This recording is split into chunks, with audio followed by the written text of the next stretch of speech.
ሰራዊት ፍቅሬ ምለው ነገር አለ ስለ ሰራዊት ነክተና እዚ ሚዲያ ላይ ተነክቶ ማቅሰው እሱ ነው ብዙ በተደጋጋሚ ብዙ የፋርሴ ብላ ሮል እየተጫወተ ነው አርቲስቶችን በሚያስንቅ መልኩ በኢህአዴግ ጊዜ በጣም ትልቁ የኢህአዴግ ምርጡ የማስታወቂያ ሰው መድረክ ለሰራዊት ነው ማስታወቂያ ለሰራዊት ነው ጉብኝት ሲባል በጣም የጉብኝት ሲባል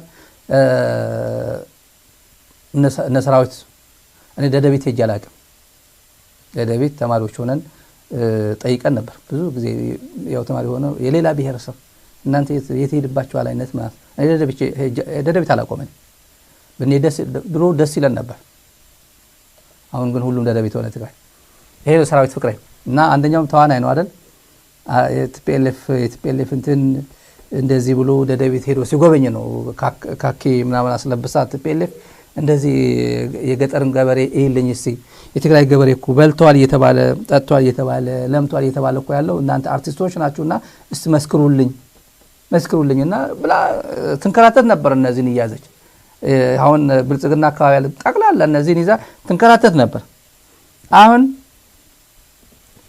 ይሄ ገዳይ መንግስት አገር አውዳሚ መንግስት የኢትዮጵያ ሶሻል ፋብሪክ በጣጥሱ የኢትዮጵያን ኢኮኖሚ አፈርሜ አብልቶ ለሰራዊት ፍቅሬ የምትመች ኢትዮጵያ ገንብቷል ሰራዊት ራሱ ይነገረን ነው ለኔ ምትሆን እኔ የባለፈውማ ምን ህይወት አልነበረኝም አለ የከሳጅስ ነው ያደኩት የከሳጅስ ህይወት አይደለም ከጅብ ጋር ነበር ምናድረው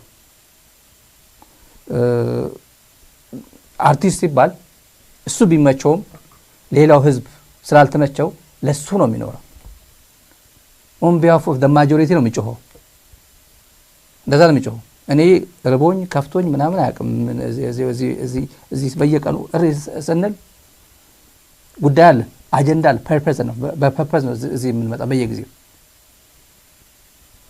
የሚዲያ ጓደኞቻችን ብዙዎች ስተውታል ሚዲያ ያሉት ስተውት ምርጫቸው አላማ የሆነ ነገር አለው ካልከ ግን ዝብዬ እዛው ሞታለ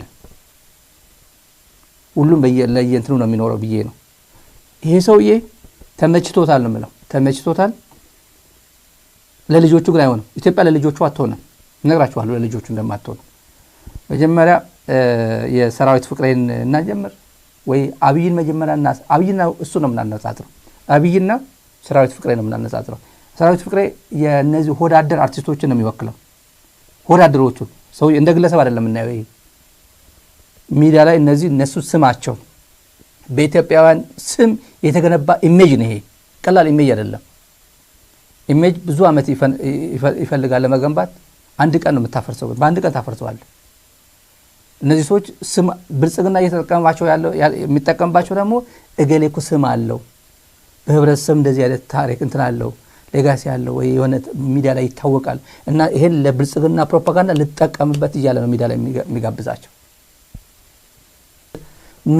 መንገድ ግንባታ ይሄን መንገድ in the expense of millions of Ethiopians የተገነባ መንገድ ሰራዊት ፍቅሬ መጣና ያደንቃላ አዲስ አበባ ሰራዊት ፍቅሬ ኢትዮጵያን ያቃታል እኮ እኔም ማላቀው ደደቢት ያቋልኳልኳችሁ በጣም ኢትዮጵያን ጎብኝቷል ትግራይን በተለይ አገረ ሰላም እኔ አገረ ሰላም ማላቀው ፍርዛት ማተር እንትኑ የኢህአዴግ ትር አላቀው እነሱ ግን ሲያስጎበኛቸው ነበር ጥንቅቅ አርጎ አስጎብኝቶታል በቃ ጅማ አብይ አህመድ ደግሞ ጅማ አባጅፋር መጣና ብልጽግና እንደዚህ አይነት ዘመን አይቻላል አሁን ወደ ሰሞኑ ፕሮፓጋንዳው ነች የሴቶች ስለ ሴቶች መደፈር ለሰራዊት ፍቅር ምንም አይደለም የመንገዱ ቪኤቱን እንትን ያደርጋል ወይ ፔጆ ምን እንደሚነዳ አላቅም ምቾቱ ገብቶታል እሱ ለሰራዊት የሚሆን ምቾት እንደተፈጠረ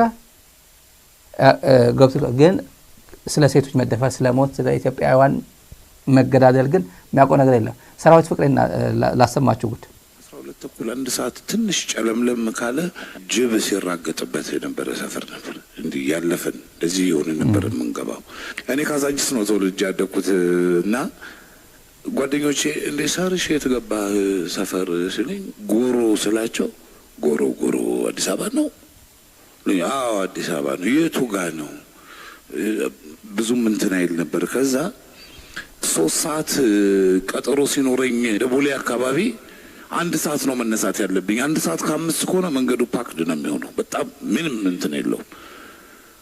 1 ሰዓት ተነስቼ መንገዱ ነፃ ስለሆነ 1 ሰዓት ከሩብ እደርሳለሁ ቦሌ። የት ልሄድ?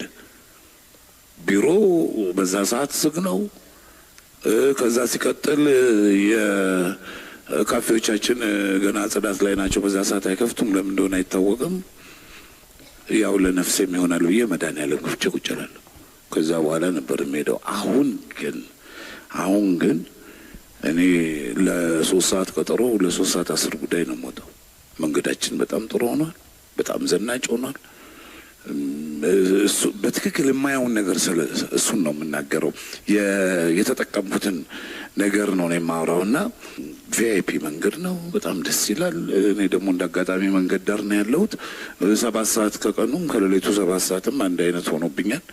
እንደሱ ሆነ እናረፈው፣ እኛም አረፍን። ለዚህ በጣም እናመሰግናለን።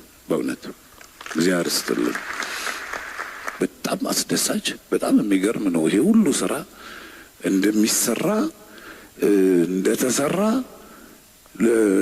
እውነት ለማወቅ ይቸግራል። ምክንያቱም ሁላችንም በየራሳችን ጉዳይ ደፋ ቀና ስንል ስለምንውል እንዲህ አይነት ነገሮች በትክክል መገለጽ አለባቸው። እናውቃለን ብዙ ነገሮች እየተሰሩ እንደሆነ፣ ግን እንዲህ አይነት ነገሮች ደግሞ በምን መልክ መገለጽ አለባቸው ብዬ አምናለሁ። እኛ እንዲህ አይነቱ ነገር ለህብረተሰቡ በሚጥም መንገድ መቅረብ አለበት ብዬ አስባለሁ። ጥበባዊ በሆነ መልክ መቅረብ አለበት ብዬ አስባለሁ።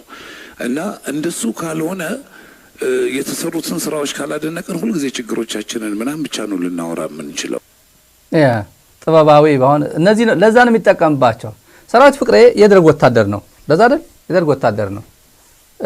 ኢህአዴግ ሜጋ አምፊ ቲያትር በ30 በሰዓት 30 በቀን ነው 30 ብር ምናምን እያሰራ ማስታወቂያ እያሰራ እያበረታታ እሱም ለዓለምም በደም ድራማ 30 ብር መሰለኝ በቀን ምናምን የሚያሰራቸው ማስታወቂያ እያሰራ እያስነበበ በአንድ ማስታወቂያ ነው የማውቀው ታሪክ ነው የማወራው። 30 በእንትን እያሰራ ነው እንትን ያደርጋቸው።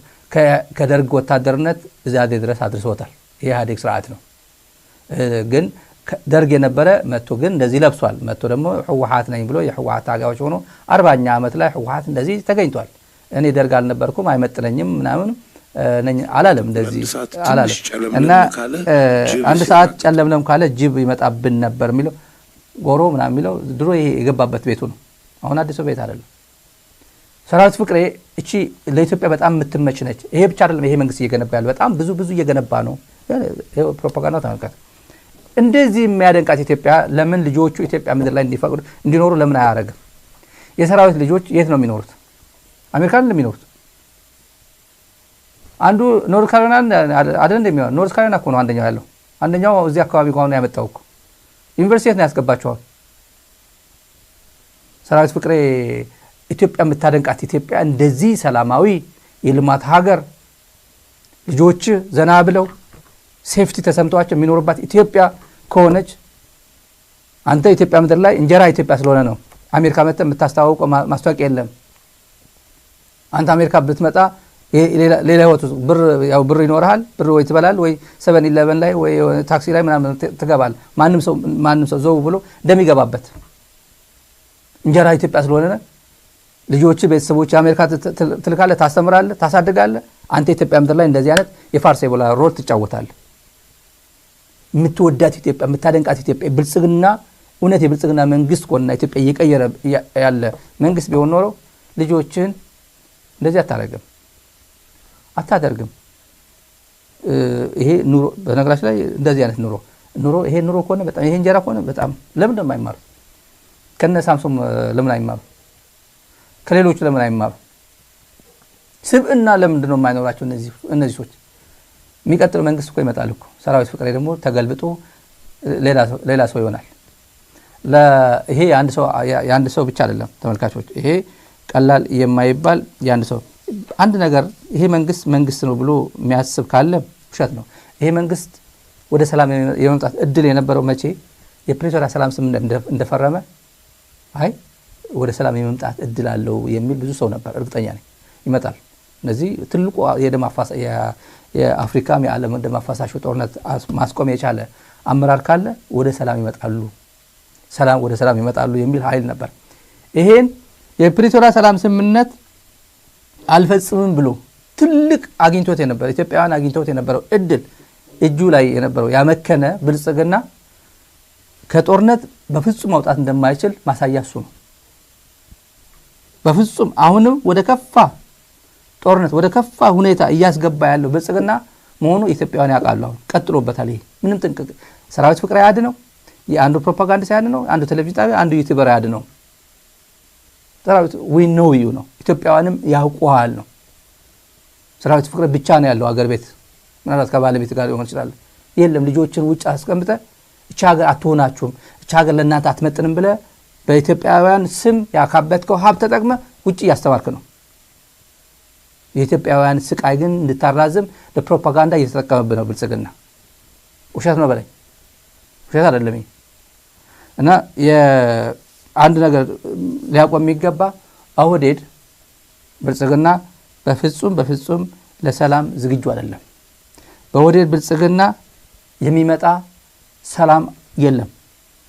በግልጽ የምናወራው ያለፈው ኤክስፒሪየንሱን አይተናል፣ ፓተርኑን አይተናል። ዛሬ የሚፈጽመው ወንጀሎችም እያየን ነው።